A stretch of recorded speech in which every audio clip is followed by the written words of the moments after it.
அலைக்கும் வரஹ்மத்துல்லாஹி வபரகாத்துஹு. துனியாவில் பிறந்த யார் மேலேயும் பொறாமப்படக்கூடாது அப்படின்னு தான் நிறைய கேள்விப்பட்டிருப்போம்.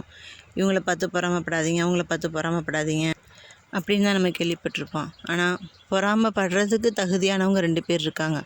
அவங்கள பார்த்து நீங்கள் எவ்வளோ வேணாலும் பொறாமப்படலாம், அவங்கள மாதிரி ஆகணும் அப்படின்னு நபிகள் நாயகம் ஸல்லல்லாஹு அலைஹி வஸல்லம் அவங்க சொல்லியிருக்கிறதாக அப்துல்லாஹ் இப்னு உமர் ரலியல்லாஹு அவங்க சொல்லியிருக்கிறாங்க. இது 2-3 ஹதீஸ்லேயும் வந்திருக்கு. புகாரி, திர்மிதி, நசை அப்படின்ற ஹதீஸ்கள்லேயும் இதை பற்றி இருக்குது.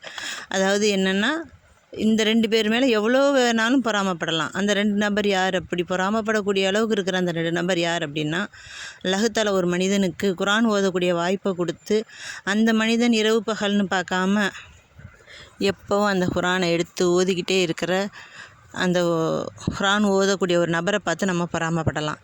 இரண்டாவதாக, அல்லாஹ் ஒரு மனிதனுக்கு செல்வத்தை கொடுத்துருக்கான் அப்படின்னா, அந்த செல்வத்தை அவனின் பொருட்டாக நல்ல நன்மையான வழிக்கு ஒரு மனிதன் அந்த செல்வத்தை செலவு பண்ணுறான் அப்படின்னா, அந்த மனிதனை பார்த்து பொறாமப்படுங்க அப்படின்னு சொல்லி நபிகள் நாயகம் ஸல்லல்லாஹு அலைஹி வஸல்லம் சொன்னதாக அப்துல்லாஹ் இப்னு உமர் ரலியல்லாஹு அவங்க சொல்லியிருக்கிறாங்க. இன்ஷா அல்லாஹ் நாமும் பொறாமைப்படக்கூடிய இந்த 2 நபர்களாக நம்மளையும் அல்லாஹ் தஆலா ஆக்கி அருள்வானாக. இன்ஷா அல்லாஹ். ஆமீன், ஆமீன், ஆமீன்.